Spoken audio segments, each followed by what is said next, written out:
Bonjour et bienvenue dans Explorer. Aujourd'hui, je vous propose la synthèse des interventions de Jacques Vallée sur ces 2 dernières années. Jacques Vallée est considéré comme beaucoup, y compris par Christopher Mellon, ancien assistant adjoint au secrétaire à la défense des États-Unis et en charge du comité au renseignement du Sénat, comme la figure d'autorité mondiale sur le sujet des ovnis. Jacques Vallée a été témoin d'un ovni, corrélé par d'autres témoins quand il était adolescent. C'est ce qui l'a poussé à étudier cela toute sa vie. De son point de vue, 90% des cas ne sont pas des ovnis étranges, mais cependant, très peu sont des farces ou des mensonges. Dans une interview disponible dans les bonus documentaires Witness from Another World, le docteur Vallée déclare que le but de son travail n'a pas été de résoudre un mystère, mais que la science est un travail d'équipe et qu'il a été possible pour lui de préserver quelques informations importantes. Puis, il a transféré ces informations à une équipe pluridisciplinaire pour attaquer le sujet par toutes ses faces. Pour lui, l'idée que les ovnis sont extraterrestres freine la recherche dans ce domaine. La physique actuelle questionne la réalité, ce que nous en percevons, et nous retrouvons les mêmes interrogations quand on observe les ovnis. On peut considérer que l'espace et le temps sont liés à notre observation consciente de nos expériences vécues. Il émet ensuite l'hypothèse que des modes d'altération de la conscience pourraient permettre de comprendre des capacités physiques au-delà de ce que nous pouvons nous représenter de la réalité. Il rapproche alors la vision d'Ézéchiel des témoignages rapportés d'apparitions d'ovnis, et il précise ensuite que le cœur de son travail est d'étudier les informations militaires et ovnis. Le docteur Vallée rappelle que la mission de l'US Force est de détecter, traquer et détruire tout ce qui vole de façon non autorisée. Quand l'US Force découvre quelque chose qui vole plus vite qu'elle, il l'appelle un ovni, il y a un ovni ou non.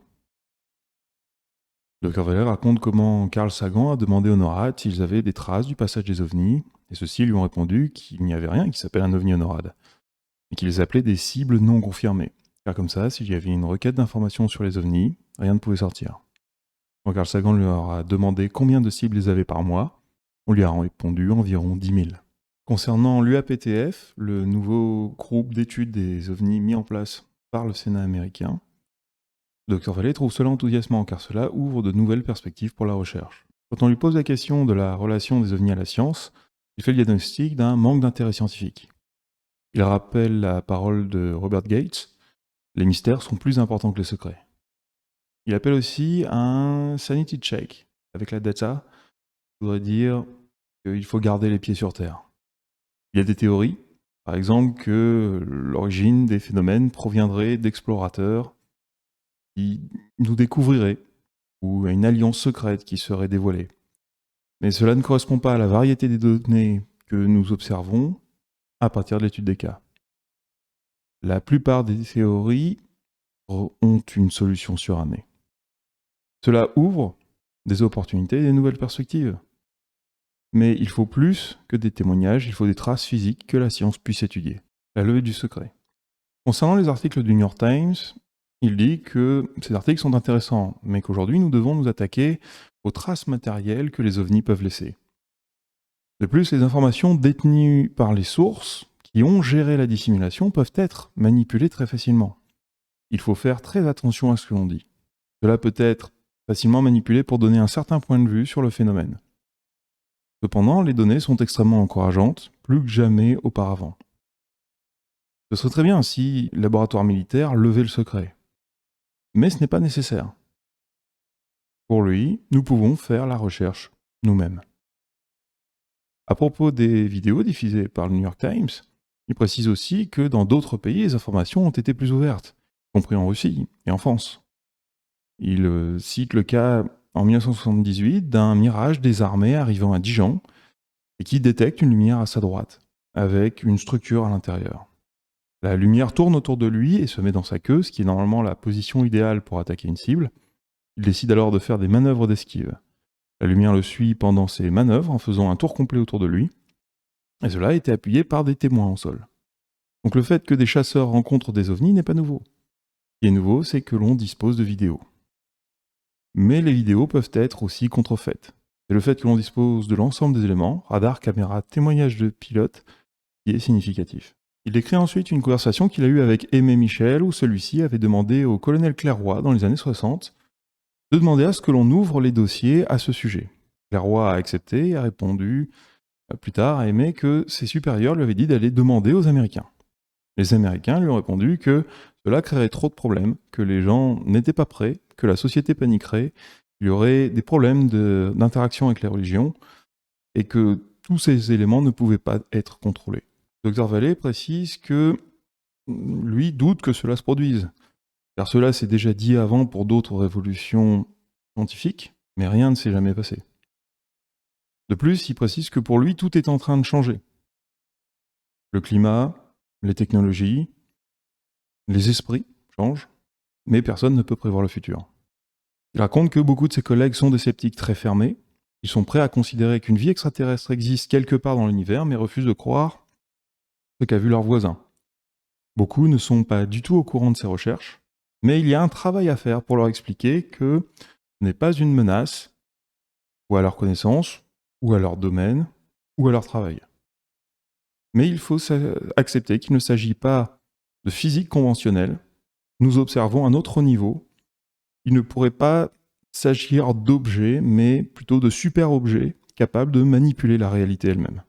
De plus, il rappelle que certains pensent que le temps et l'espace sont issus d'un autre élément qui les sous-tendent. Et peut-être que les ovnis relèvent de cet autre élément. Vaisseaux récupérés sur Terre. Les témoins ont dit avoir vu des crashs. Ils ont vu des gens venir, démonter quelque chose et le rapporter avec eux. Mais nous n'entendons jamais parler. Donc nous savons que l'information s'est éclipsée. Mais, bonne chance pour récupérer cette information. D'autant plus que lui dispose de sa propre information dans ses laboratoires de recherche, qui, selon lui, peut être de qualité moindre, mais peut-être que aussi il a des meilleurs outils, qu'il a des meilleures méthodes. Cependant, il n'est pas encore prêt à publier ses recherches. Il pense que les gens sous-estiment la complexité de ces matériaux. Et même si dans la Silicon Valley, il dispose des ressources humaines et physiques pour étudier des nouveaux types de matières qui ont des propriétés fantastiques, que même si ce n'est pas sa spécialité, il est en contact avec des personnes dont c'est leur spécialité. Mais nous n'avons pas à attendre que cela vienne du gouvernement. Matériaux issus des crashs. Une de ses connaissances a pu les étudier et lui a montré, il y a 20 ans, que c'était une matrice de silicate, mais qu'il ne pouvait pas comprendre quelle était son organisation profonde. Le fait que les débris soient soumis au secret et qu'il y ait une compartimentalisation très importante empêche tout progrès. Pour lui, les scientifiques doivent pouvoir discuter entre eux pour comprendre de quoi il s'agit. Il faut ouvrir ce sujet aux scientifiques pour pouvoir débloquer les connaissances. Il a ensuite sa discussion avec un militaire de l'Air Force, lui décrivant des éléments de quelque chose ressemblant à un engin, et qu'il y avait quelque chose ressemblant à une aile de plusieurs mètres, et que cette aile, il pouvait la soulever d'une seule main. Encore aujourd'hui, nous n'avons aucun matériau qui puisse ressembler à cela. Si quelque chose a été retrouvé, il a probablement été envoyé en différentes pièces à plusieurs experts, déjà sous contrat, donc sous le secret. Rétro-ingénierie. Le docteur Vallée précise que la découverte du transistor remonte en Allemagne en 1944. Il a été ensuite redécouvert par les laboratoires Bell quand il en a eu le besoin technologique, mais le mythe, selon lui, vient réellement des fibres optiques. Il cite alors le colonel Corso, que le docteur Vallée respecte et admire, et le colonel Corso lui a raconté qu'on lui avait donné une boîte contenant divers objets provenant de sites tels que Roswell, dont des fibres optiques. Or, les fibres optiques, c'est un effet physique connu depuis longtemps. Donc cela ne prouve rien. Le docteur Vallée précise ensuite que le livre de Corso publié en anglais a été censuré, et que beaucoup de parties manquent, mais que grâce à Pamela Harris, il a été publié en Europe en version non censurée. Il précise ensuite que le président des États-Unis n'est pas forcément validé pour accéder à ces informations. Où vont les résultats de la recherche ? Le docteur Vallée dit que les outils que nous avons servent à étudier des choses connues. Or, nous les utilisons pour étudier quelque chose d'inconnu. Donc c'est un type de rétro-analyse. Ce qu'il va faire, c'est proposer une méthodologie pour tester ces éléments en profitant de la proximité de la Silicon Valley. Mais il précise bien qu'il doit plier la haute technologie disponible pour arriver à faire cette recherche. Il dit aussi qu'il organise des présentations privées pour des personnes qui puissent être intéressées par ce domaine et dont il pense qu'ils ont des connaissances sur certains des contenus des quelques laboratoires consacrés à la recherche aérospatiale qui pourraient conserver des éléments dans leur cave. Bien sûr, elle précise qu'ils ne sont pas sûrs de ce qu'ils savent, et ils présentent ce qu'ils font en supposant que si jamais ils partent sur une mauvaise piste, au moins ils pourront leur dire que c'est une mauvaise piste. Mais au moins, ils partagent des informations. Il explique ensuite qu'avoir plusieurs programmes différents de recherche est souvent plus efficace qu'une grande entité de recherche centralisée. Beaucoup de technologies innovantes sont inventées indépendamment dans la Silicon Valley, puis classées secrètes. Et elles finissent enfin par arriver dans la technologie civile plusieurs années plus tard. Il ne souhaite pas forcer ces entreprises à révéler ce qu'elles ne veulent pas révéler. À la fin, l'information finira par sortir. Par rapport à ceux qui ont observé des ovnis, ils considèrent que la levée du secret a déjà eu lieu. Et donc nous n'avons pas à attendre l'avis de quelqu'un du gouvernement pour le confirmer. Il cite alors le film Witness from Another World d'Alan Stivelman, disponible sur la plateforme de l'INRAE sans sous-titrage. Ce film étudie le témoignage de Juan, un gaucho chilien, témoin d'un ovni ayant profondément affecté sa psyché et corrélé par 2 autres témoins. J'ai personnellement pu parler avec Alan Stivelman, et je veux dire que j'ai été impressionné par la qualité de son documentaire et de sa démarche. Il rejoint beaucoup d'éléments présentés dans cet épisode, mais en se focalisant sur le caractère humain du témoin et l'impact que son expérience a eu sur lui, en évitant les poncifs que l'on rencontre dans la plupart des documentaires sur les ovnis. Donc je peux vous recommander de le voir. Dans ce film, le Dr Vallée explique que ce qui l'a intéressé particulièrement était l'effet sur la conscience, les pensées, les rêves et globalement la vie du témoin, et que cela était indissociable de la réalité de l'observation. Le cas de Juan est pour lui un exemple montrant que la physique conventionnelle à 4 dimensions n'est pas suffisante pour expliquer les témoignages. Il aborde ensuite la question d'une origine interdimensionnelle de ces objets, qui permettrait d'expliquer leur capacité à changer de forme et à apparaître de nulle part. De plus, il montre une capacité à imiter des caractéristiques culturelles de nos sociétés. Il expose ensuite le principe selon lequel les ovnis seraient une représentation des projections fabriquées en partie par le vécu et la conscience du témoin. Et il conclut en disant que nous n'avons pas fait assez attention à ce que les témoins disaient et qu'ils ont quelque chose à nous apprendre. Le cas de Juan est pour lui un exemple montrant que la physique conventionnelle à 4 dimensions n'est pas suffisante pour l'expliquer. Il aborde ensuite la question d'une origine interdimensionnelle de ces objets, qui permettrait d'expliquer leur capacité à changer de forme. De plus, ces objets seraient capables d'imiter les caractéristiques culturelles de nos sociétés. Il expose ensuite le principe selon lequel les ovnis seraient une représentation des projections fabriquées en partie par le vécu et la conscience du témoin, et il conclut en disant que nous n'avons pas fait assez attention à ce que les témoins disaient et qu'ils ont quelque chose à nous apprendre. Ceux à qui il présente les résultats de la recherche sont souvent ceux qui le contactent en premier, car ils sont intéressés par le sujet.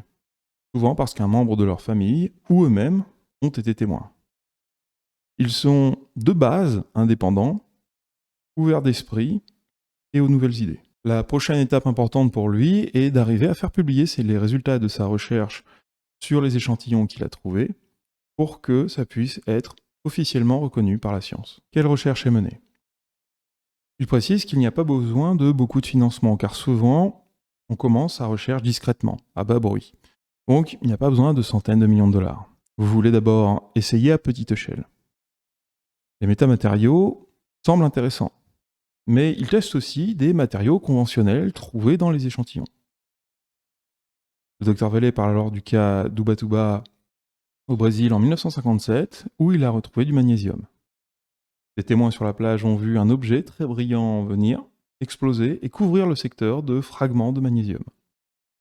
Il a lui-même mené une seconde étude et montré que ces éléments, qui ne sont pas des métamatériaux, sont cependant plus purs que le standard de production industrielle. Mais au-delà de cela, le magnésium existe en 3 isotopes, constitués de 24, 25 ou 26 neutrons. La matière est constituée d'atomes. Chaque atome est constitué de protons et de neutrons. Le nombre de protons définit le type d'atome, le nombre de neutrons définit le niveau d'isotope de l'atome. Si l'élément est identique, ses propriétés atomiques cependant changent complètement en fonction du nombre de neutrons dont il est constitué. Sur Terre, 80% du magnésium naturel est constitué de magnésium 24, 10% de magnésium 25 et 11% de magnésium 26. Or, le deuxième échantillon étudié, il trouve 67% de magnésium 24, 15% de magnésium 25 et 20% de magnésium 26. Cela ne peut être naturel sur Terre. Cela veut dire que quelqu'un a fabriqué ce magnésium pour qu'il ait spécifiquement ce ratio. Cette technologie existe depuis la bombe atomique, car pour en fabriquer une, vous avez besoin d'isotopes spécifiques. Cependant, ceux-ci ont été trouvés en 1957 sur une plage au Brésil. Pour Jacques Vallée, trouver une explication à cela fera partie d'un long processus. Et il a un grand respect pour tous ceux qui dirigeraient des programmes secrets d'études de ces matériaux, et il n'entrera pas en lutte contre eux. Ils font leur propre travail, et tout le monde est le bienvenu à ces présentations. Tous les résultats seront publiés. D'après le professeur Gary Nolan, il n'y a aucune utilité actuelle, quel que soit le domaine, pour de tels isotopes du magnésium, et le coût de production serait immense. Celui-ci a utilisé un émetteur de rayons d'ion pour étudier la composition et la structure des échantillons, et il ambitionne d'utiliser son étude pour comprendre la fonction et les capacités de ces matériaux et en tirer de nouvelles technologies. La menace. Pour le Dr Vallée, la question de la menace est une question importante. Selon lui, il faut observer l'ensemble des cas. Il y a des milliers de cas de rencontres rapprochées. Et sur ces cas, certains, nous les interprétons comme montrant un comportement hostile. Environ une douzaine de cas. Il y a des cas de décès que le Dr Vallée a étudiés, particulièrement au Brésil, dus à l'interaction avec des ovnis. Des victimes étaient pourchassées par des lumières extensibles qui les blessaient sans qu'il ne semble y avoir de cause à ces actions. Mais il y a aussi eu des centaines de cas de guérison. Cela peut aussi agir au niveau physique, intellectuel et mental. Dans des cas où des marques sur la peau ont été trouvées, un dermatologiste n'a pas réussi à déterminer sa nature ou son origine. Il cite alors le cas d'une femme témoignant d'une expérience qu'elle a vécue réunissant toutes les variables. Il considère que désormais la piste de recherche qui l'intéresse le plus est l'examen des quelques cas très riches recelant toutes les informations. Un engin volant est vu, photographié, montre un comportement très spécifique devant plusieurs témoins différents. Il précise avec Rogan que nous devons arrêter de les considérer comme une menace directe, car s'ils voulaient détruire les avions de chasse, ils pourraient le faire. Le groupe d'études des ovnis mis en place par le Sénat les voit dans l'optique d'une menace, et cela va poser problème. Mais à l'évidence, ce n'est pas le cas. La plupart des informations viennent du public, et en plus, très peu sont falsifiées. Le gouvernement français. Le Dr Vallée commence par rappeler que le projet Blue Book obtenait ses rapports par l'armée de l'air. Donc beaucoup de cas étaient ignorés, car l'information ne leur parvenait pas. Donc il fallait compenser leur base de données par d'autres bases de données provenant d'autres sources. La même chose, dans une certaine mesure, se passe en France, où les rapports sont filtrés par les gendarmes. Mais quand ces cas sont très étranges, ils contactent le Dr Vallée directement. De plus, il travaille avec des personnes qui font partie du groupe de conseil du gouvernement d'environ une quinzaine de personnes, dont des militaires, des membres de l'armée de l'air, d'Air France, de Météo France, de physiciens chargés du contrôle des phénomènes météorologiques. Il précise ensuite qu'il est bien sûr sous le devoir de réserve et ne s'exprime qu'en tant que lui-même. Cependant, il dit qu'au moins la France dispose d'un tel groupe de travail, ce qui n'est pas le cas aux États-Unis. Le groupe français a existé continuellement depuis sa création par Claude Poher, en 1975, et le but est globalement d'observer l'évolution de l'intérêt public sur le sujet et de ce que le public et les services gouvernementaux rapportent voir. Selon lui, le gouvernement français ne pense pas qu'il y ait une réelle menace. Il considère important qu'il y ait un canal permettant la transmission d'informations à la communauté scientifique. Beaucoup pensent en France que c'est une façon trop calme de procéder. Astronomie et extraterrestre. Le Dr Vallée commence par dire que le fait de penser que des planètes habitables existent autour d'étoiles est assez récent au niveau historique, et il faut citer la contribution du Dr Hynek à ce domaine de recherche. De ses contacts, il dit qu'il y a des signaux reçus, mais aucun n'est assez régulier pour indiquer un cas de civilisation extraterrestre. Il rajoute que dans les années 50 et 60, il y avait toute une science-fiction sur les extraterrestres venant d'autres planètes. Quand il a commencé ses recherches sur le sujet, c'était l'hypothèse dominante. Mais aujourd'hui, il y a tellement de données que cela ne tient plus debout. Aujourd'hui, il y a des choses qui viennent dans les chambres, sous forme de lumière, et qui transportent des informations, et qui changent ensuite de forme. Pourquoi est-ce qu'une espèce extraterrestre viendrait explorer, étudier notre planète? Sur 200 000 cas intéressants, il n'y a aucun besoin de continuer une étude aussi systématique. Équation de Drake. Pour le docteur Vallée, cette équation ne fait que montrer des civilisations qui seraient semblables à la nôtre. Mais elles pourraient être très différentes, comme montré par un récent article du professeur Nolan. Il cite alors le travail du docteur Pasulka, dans American Cosmic, sur la relation entre religion et physique, qui devient de plus en plus importante. Car la physique commence à aborder des questions auparavant réservées à la religion. Et cela a été une inspiration pour leur travail récent. Vous pouvez trouver sur cette chaîne un résumé de l'interview entre le docteur Pasulka et le docteur Friedman. Quelle est la nature des ovnis? Pour le docteur Vallée, peut-être que ces objets sont issus d'un type de déplacement. Ils peuvent être des objets quand ils interagissent avec la matière, et peuvent être au-delà de dimensions que nous pouvons concevoir. Ou peut-être sommes-nous dans une simulation. Pour expliquer les phénomènes physiques, nous avons besoin d'espaces à plusieurs dimensions et d'univers parallèles en physique. Il y a aussi une forme de contrôle de la conscience du témoin assez longue pour que celui-ci assiste à l'expérience.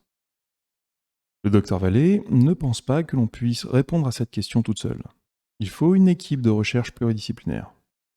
Mais l'hypothèse qu'il privilégie, c'est qu'il y a une forme de conscience qui essaye de nous enseigner quelque chose. Le phénomène n'est pas constant.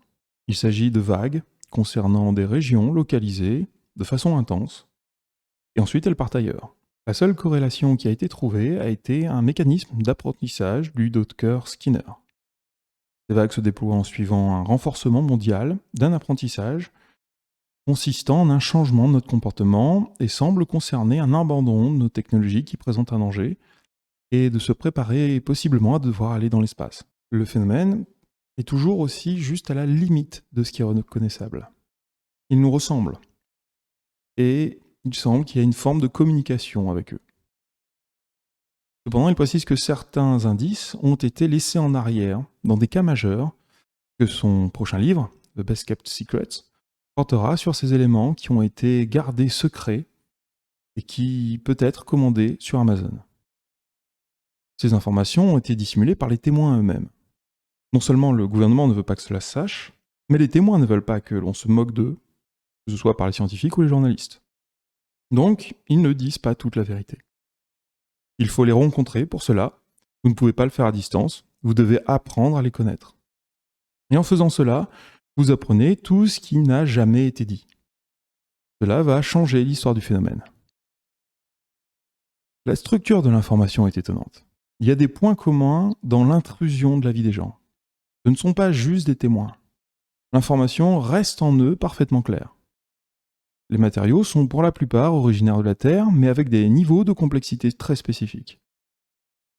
Il précise qu'il ne sait pas pourquoi ces éléments sont utilisés pour ce type d'engin. Le phénomène se relie aussi à notre culture.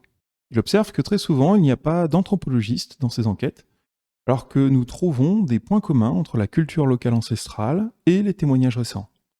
Ce n'est pas qu'à propos de l'objet.